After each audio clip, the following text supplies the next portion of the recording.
you've ever watched, from the scenes that made you laugh to the ones that made you emotional, was directed by someone making those creative decisions behind the scene. And that person is a film director. But what then does it take to become a film director? You're welcome to the Career Guidance and Counselling Show, CGC, where we explore career paths by speaking directly with professionals to uncover the realities behind their work. And for young people listening in today, CGC is the platform where we bring you practical steps, bring you realities of these professionals to help you make informed decisions about your future path. I am Esther Yayo Mensah, your host. Stay with us. We'll be right back.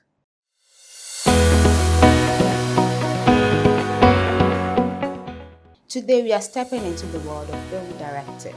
And to guide us through this journey, I'm joined by Sabastian Asuem, a Ghanaian writer, director, and creative whose work spans Ghana, Africa, and Germany. Known for his cross-cultural storytelling, emotional depth, and strong visual style, he has collaborated with DFFB Berlin on student productions with recent works including Rebel Music for Black Sherif, Nabla, Down to Earth, and A Sunday on the Moon. Sebastian, you're welcome to the CGC show. Thank you. Well, let's start off with, who is a film director? I think that a film director is basically the one that calls the shots on set. However, there is a lot more that goes into that. There's the nights of having to make the right decisions, the nights of having to call the right people, put them together, and then explain to them what you, as a film director, envision. So they basically see the film before it is even shot, and they, together with the entire crew, come up with the imaginative idea and then put it on picture for us to see. So simple as that. Great. For us who may not know too much about film directing, we just see people say cut in 3, 2, 1, action. Let's take short too. So I believe there's more to it, like you said, than that. Now, for film director, help us understand the discrepancies. So I've seen that you've directed some music videos, you direct movies. What are the differences? So as a director, personally, I think that as a creative, you have the luxury of exploring different genres of film.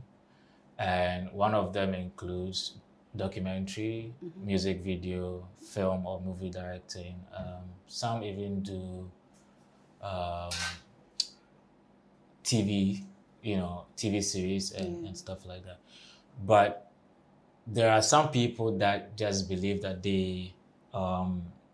there's a niche for which they want to work in. So somebody says, okay, I want to do only movies.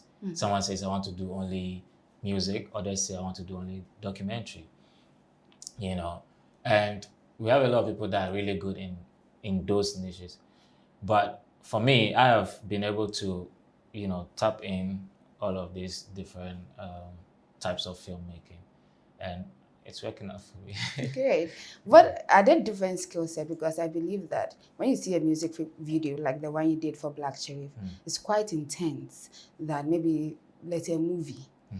What different skill set does a director need to, fall into different types of production? Right. So everything is storytelling. Let me first of all put it that way. Even when you take a still picture, there's a story in there. When you listen to music, there's always something that you hear that, cranks up a certain type of idea that you know that if you shot it into visuals, it will explain the project better. For Black Sherif's Rebel Music, I was called on the set by Bab's direction. He had the project, he had the idea, and then he called me based on the fact that I am from the film background. If you watch the project, you see that it is more the visual style is more film than just music video. So there was less performance, but a lot more drama and action and stuff like that. So he called me and then we had a conversation about the project. He shared the ideas with me, what he wanted to do. At the time, I think we were referencing Mad Max, and again, because I am coming from a film background, it was easy to marry the two ideas. So he's from music video background, I'm from film background. If you put the two together, it sort of now felt unique because there are a lot of music videos that you see more performances, striking visuals in terms of,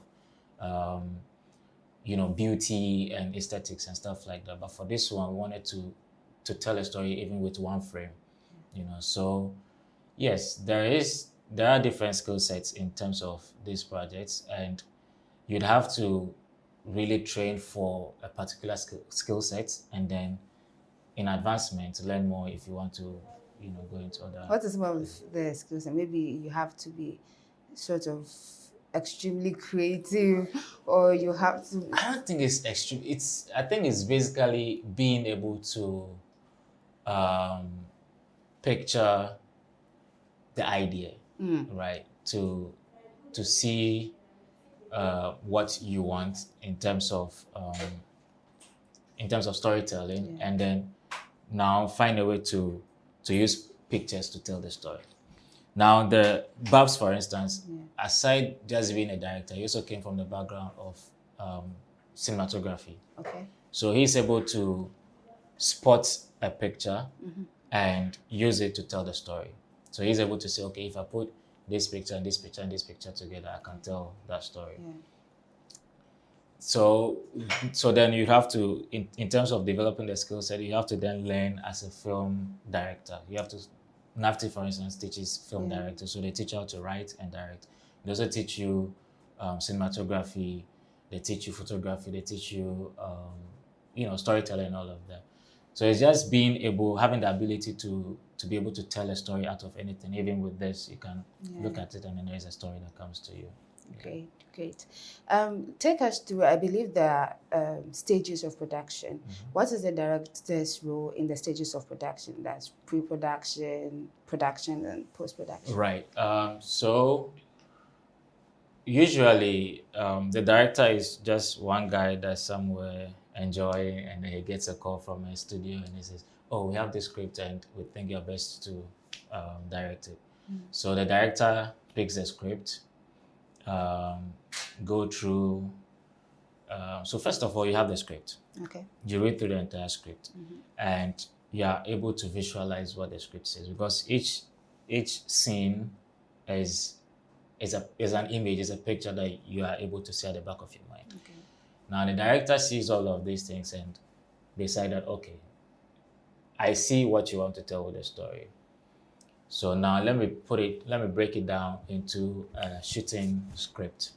So they take the main script and then now break it down into shooting script. Now the shooting script is like a detailed picture, but still in words, of what is to be seen or what to be shot.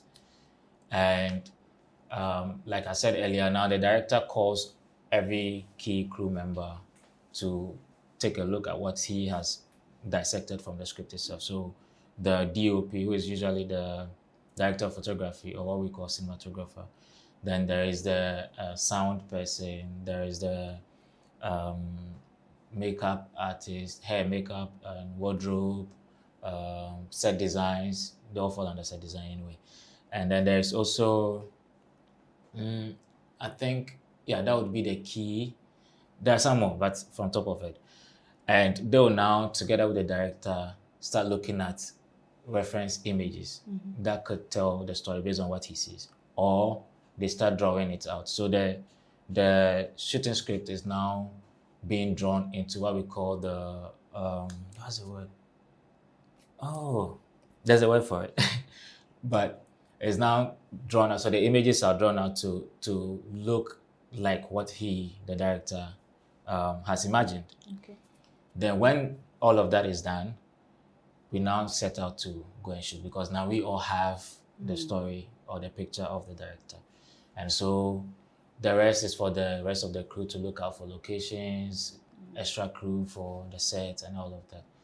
Then on the set, the director now calls the shot. The director now says, okay, this scene, we want it in this room, we want the lighting like this, based on what they have discussed with the DOP. The DOP now also explains to the lighting person how the lighting should look. For our side, the director will go for how the lighting should look.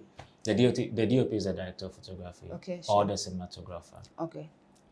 And so on sets, all of that is done when there's framing, when there's a composition. Director looks at it and says, okay, this tells the story, or this doesn't tell. Let's take this out. Let's add this. When it is perfect, they now call the shot. So that's when you hear the action. Yeah. Then all that goes through. So whilst there is the acting and all of that, director is watching and listening.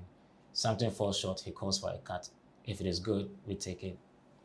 Then we come to post-production, where the director together with the editor sit down to now look at the best images or the best pictures that will be used for the film. And so through that, everything is now cut into the several stages of cuts to the final production. And then now we have a product to show, you know, the audience. So that's usually there's more, but for time, this is like... That's a lot of work for the director. It is a lot of work. So let's get into your personal story. Like, what informed you, what motivated you to start going to film directing? Okay, so I think just like everyone else, I didn't want to be a filmmaker from the beginning. I wanted to be, I think I first wanted to be a journalist. Then I wanted to be a pilot. Okay. Then I also wanted to be something else. But when I got to high school, I one of the evenings during prep, a colleague, no, actually a senior, was headed to the dining hall. And then he says that there is a stage play that he was going to be part of the cast. Yeah. So I got interested. I wanted to see what they were doing. So I got there, and then the man that was directing the project was like, I should come and join them. I think that first one, I acted as a shepherd or something. We were doing like this Bible story. So that's where the interest started. I then from there was part of the drama club for the entire high school. Then before I left high school, I immediately knew I wanted to go into film. So I think I was in high school when I heard of NAFTI. So when I came out of school, I picked forms for NAFTI. I didn't pick form for any other school. Usually people would take like 2 or 3 forms just in case this school bounce. This one will pick them. This one I took NAFTI, and that was just it. I think I was there. My dad calls me. It's like, NAFTI people are calling me. Why? Then I went to join NAFTI, and yeah, the rest is history. And today you're doing extremely, extremely well. I'm trying. Yeah. So, I mean, what are some of the challenges? You know, we want to be real with our audiences. Yeah. What are some of the challenges you encounter as a film director? Number one, money. Money is always the problem. Yeah. No, so because, you see, we are still treating film like it is just another content, like another social media, you know, other than looking at it as business, right? Okay. Where like the rest of the world is taking film seriously and investing into it. We are still like playing. Like the Hollywoods. Yes. Yeah. I mean, so you would have, you know, good ideas, and you want to go into production, and the only thing that's holding you back is financing the project. So that's one. Secondly, there is also the issue of where to put the film after you are done with it. So distribution and marketing is also another thing. And for our part of the world, again, it's not like what they consider as business. So every other person sees it as, oh, they are grokeke, right? So there's also, I think we only have Silverbird Cinemas and Snap Cinemas in AMA, and I think the Kumasi Cinemas as well.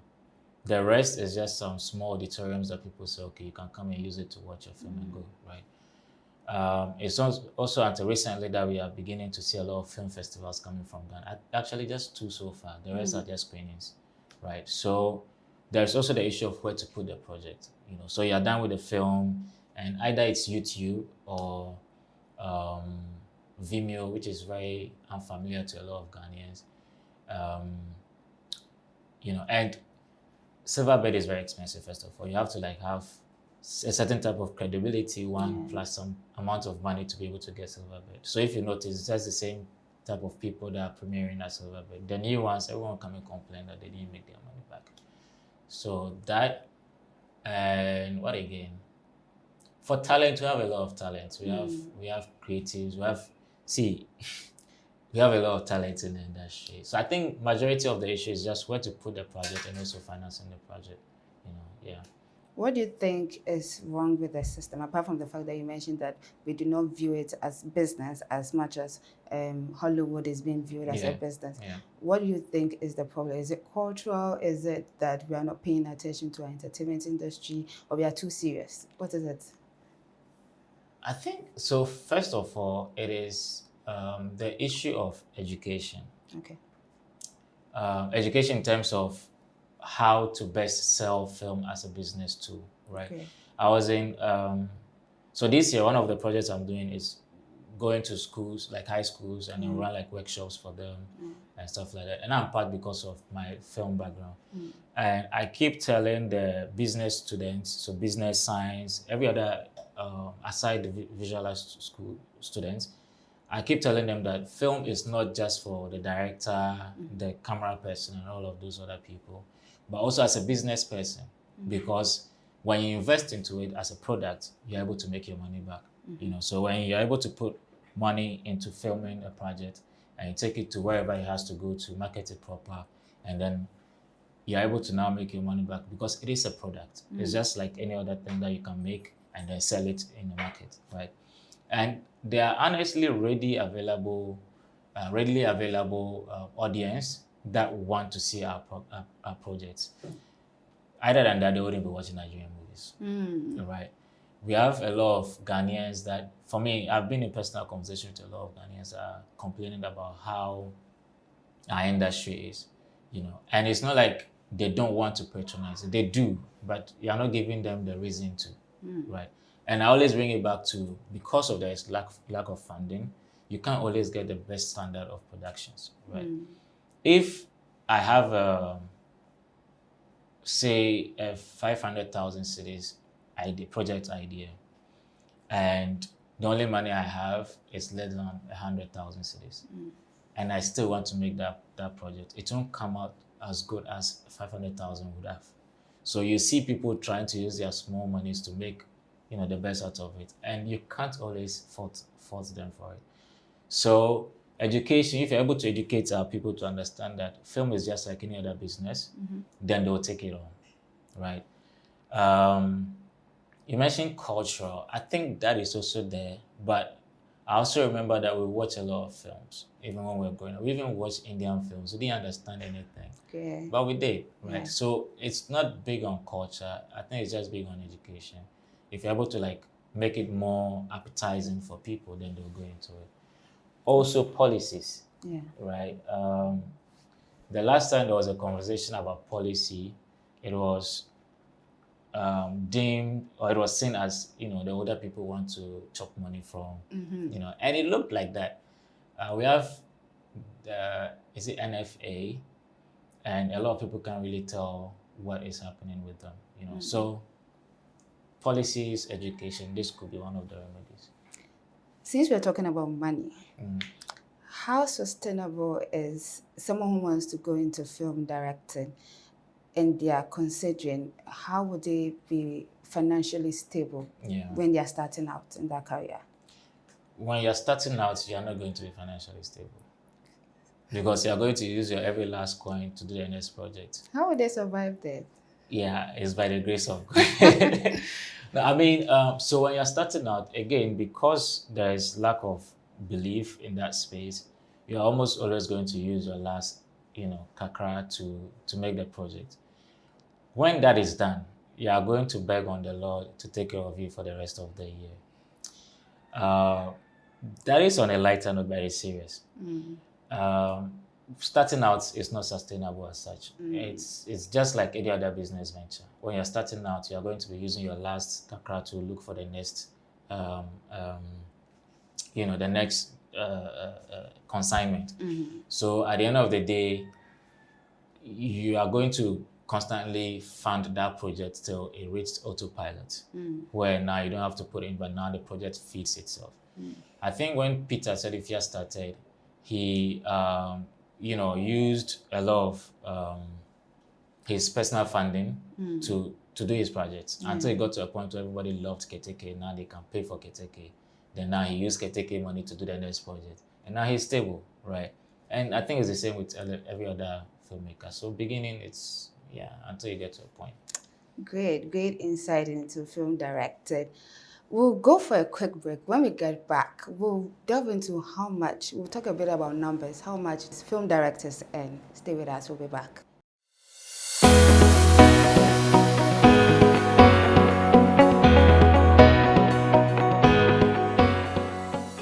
You're welcome back to the CGC show, and we are speaking with Sabastian Asuem, a film director. Now, Sebastian, we're talking about money. So tell us, give us some figures. How much do film directors earn on projects, maybe from the least to the highest? You can give us a range there. Figures.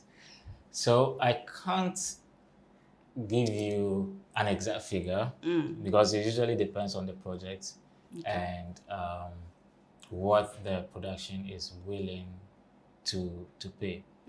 Reason being, we do not have guilds that dictate to the producers or executive producers that this member of our guild is supposed to be paid this amount for their work. So it's usually dependent on the capacity of the production and what the director is willing to take. It's dependent. I can't give you. Sure, no problem. You double as a creative writer. So are you able to direct on your own scripts as much as you do for other people? How easy it is or how difficult is it? Yes. So for my personal projects, I write and direct them. For commissioned projects, usually they bring the script and I interpret it in visual form. Difficulty, so it is easier. I think it is easier when I am the one writing and directing because I have the idea from the onset, and so I always picture what I'm going to have in the end. So the difficulty will be when the script is presented to me, and I have to sort of interpret it into what the writer actually, wants or envisioned. If the writer is really good, you are not suffering because you're able to see what they want to see. But if they are, still struggling, then you have to also pen some things in terms of like really explaining that scene, to get what you want. So I think personally, it is difficult directing a commission project than when I write. Yes. Okay, so you mentioned that you had gone to NAFTI and now University of Media Arts and Communication, Institute of Film and Television. Yeah.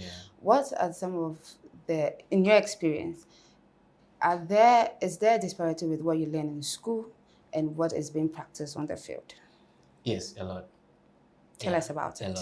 A lot. So I think NAFTI, you do 4 years. Yeah. The first year is usually like introductory courses where you get to meet your friends, and then there's some mathematics that you hate and all of that. Then by level 200, it begins to be serious, right? Level 300 and then 400. So 300 and 400, you are now in your area of specialty and you are doing more productions on campus. When I say more, not like Bebre like that, but it's but you are only doing that together with your novice colleagues because you are all not really, in understanding of the projects that you are into or even the equipment or even all of the technicalities. When you come into the industry, there have been people that have practiced for years and they found a way to do things that's different from what you experienced in school. And it's much more advanced, right? So you're able to now learn more on the job than you learned in school, Fortunately for me, I think by level 200, I was already running out of class to go and join people on their sets. Then you see me holding lights for somebody, then I'm like, oh, I'm also studying film. I've met a lot of filmmakers who didn't go to film school and they're doing way better. Way better. You put them side in them with those that have been to film school. And then, so we have, our advantage is the fact that we've been trained to make, how do I put it? To make cognitive decisions, right? Whereas they are finding the straight way to correct things. We are using what we have learned in school to correct things. So yeah, there are some disparities a lot. And I think it's whoever wants to go into film school should also consider going to sets and then watch how people do things on the set.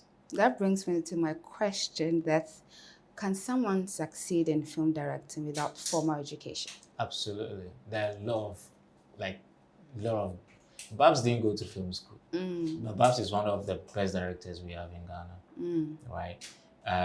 Who else? There are a lot of names. Andy Magite didn't go to film school, one of the best ones. Mind you, I have even in film school, friends of mine that left, I think in level 200, and they are doing absolutely wonderful now, right? So you don't necessarily have to go to film school. It is needed for one certification and also really understanding storytelling. But you can still do that without having to be in the institution. Yeah. Great. Let's talk about one of the movies you directed, which is my personal favorite, A Second to Suicide. Yeah. I just want to understand the directing cues that you use to give us that. Yeah. Okay, so I have to tell it from the conception. So I think I just wanted to tell us. I wanted to work with Gideon Kojobuachi. I don't know if you know him. One of the very good actors that we have.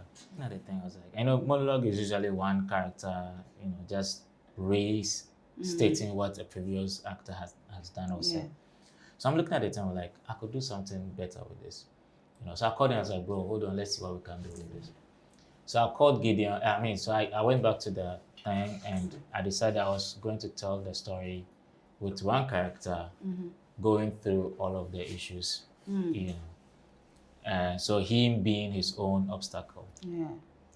So, I wrote it that way. And it was very simple. Somebody that's complaining of hunger and all of that. And because small money and food is going around, he wants to kill himself.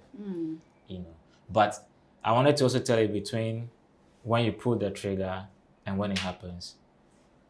When that life flashes, what do you see? The activities that go on before your brain splatters, right?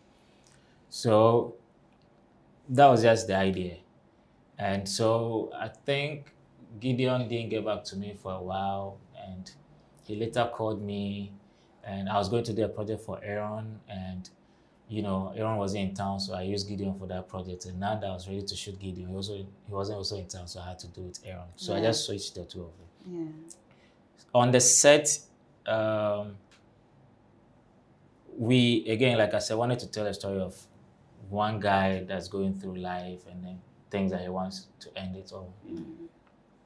But there's also that small voice in your head that tells you it's going to be okay, that we keep ignoring. And usually those voices are very silent. You can't really hear it as loud as you hear all of the other problems, right?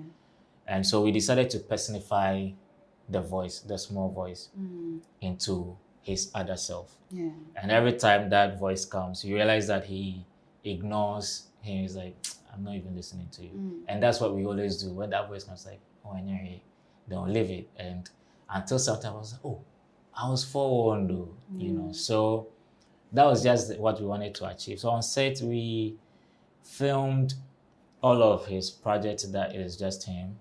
And then we filmed the clone afterwards and merged it on set, on bench. And it came out, I think it came out better than we expected. It came out great. It came out good. Thank you. Yeah, it did. Thank you. So if someone wants to go into film directing, you mentioned NAFTA can be one of the institutions they can go into.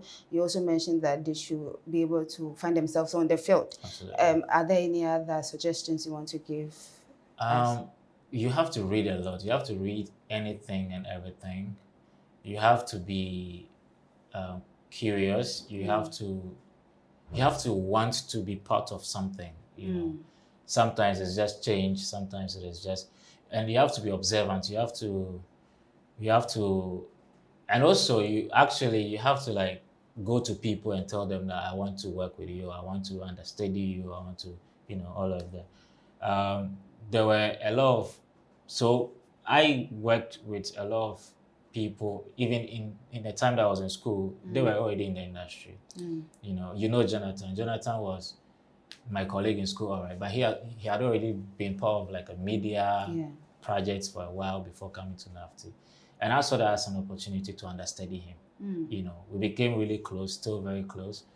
And, you know, so those people are able to advise you on what to do and what not to do, and then how to go about certain things, you know. But yeah, you have to be hungry for it. You have to want to be in that space before you go. Other than that, you not even enjoy it. So basically passion. Passion. You have to be passionate first of all. Yeah.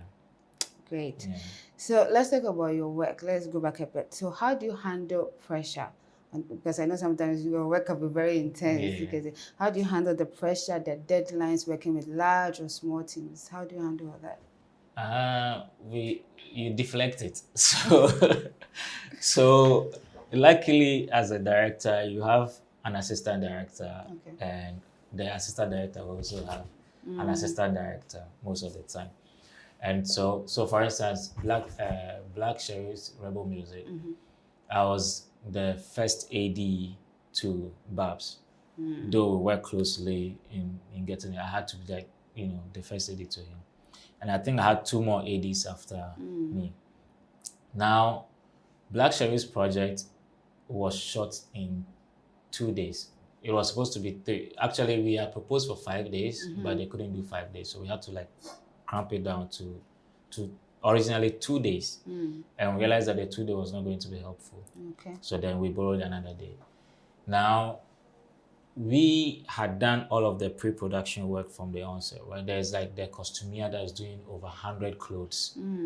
There is us scouting for a lot of people. You know, we'll go to the Accra place that the Kokumba people are, to go and, you know, scout people to come and shoot, right? And then on set, I think the first day we went on set at about 2 a.m. We went to do setup at Shy Hills. Shot majority of the scenes at Shy Hills, right? We went on set at 2 a.m., left set at, I think, 3 or 4 a.m. And during that period, right, there was a lot to be done in a very short period because Rebel Music is huge. The idea was bigger than we imagined. We wanted to tell a story, but it was huge. It was, in film, that should take us between 2 weeks to 1 month to do such a project. Really? Yeah, because you need time for every detail, right? And so you are shooting for the screens, but you're also shooting for VFX. So we needed to like position things the way it's supposed to be, so that when they go back on bench, they're able to put whatever they have to put in that space. You know, so that first day, everyone was dead tired. Then we had to do the next day again. Now the call time for the next day, mind you, I said we closed at 4 a.m. The next day was, I think, 6 or 7.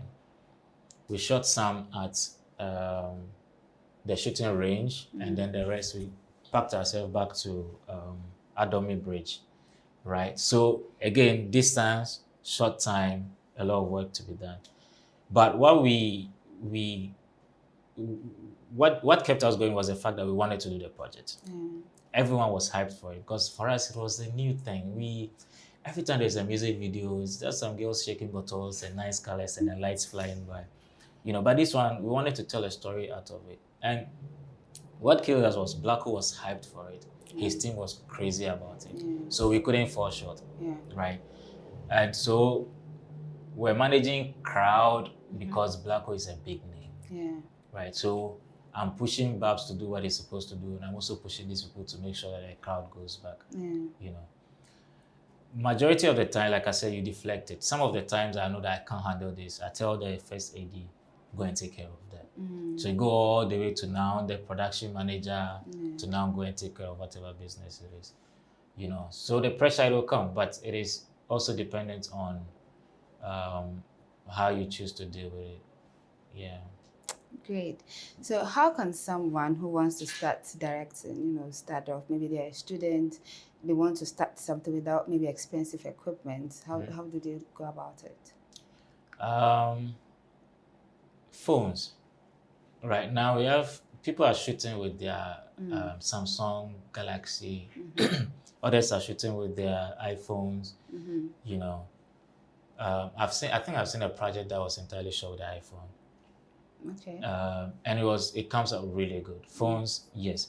Also cheap cameras. You don't have to have the Sony's, the Panasonic, and all of the big, brand phones to start a project.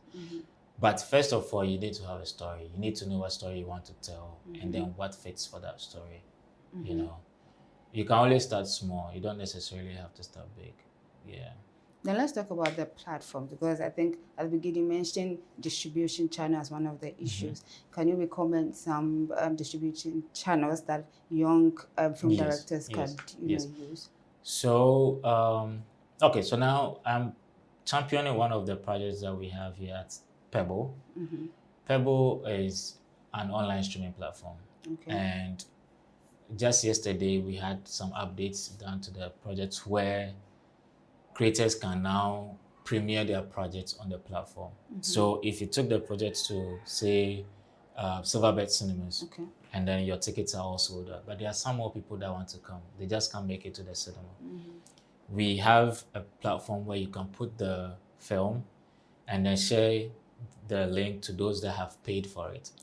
The moment you are done showing, that film is also gone on the platform, or you can maintain it for how long you want.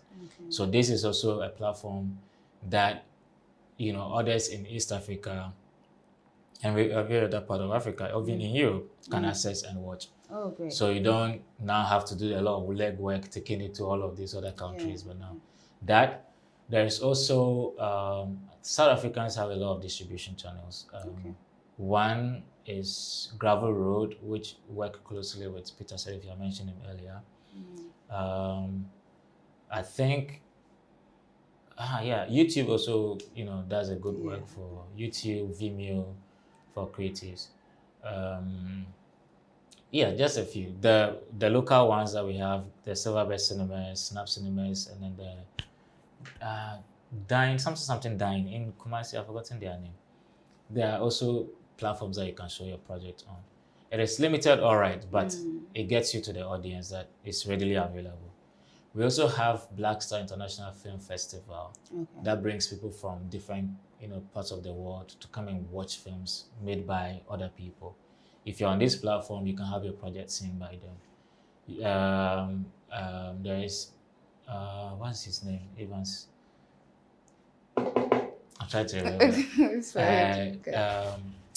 Accra Indie Film Festival. They're also doing a very good job getting people's projects out. And then Indiva Women's Film Festival. Yeah. These platforms can help get your projects to wherever you want it.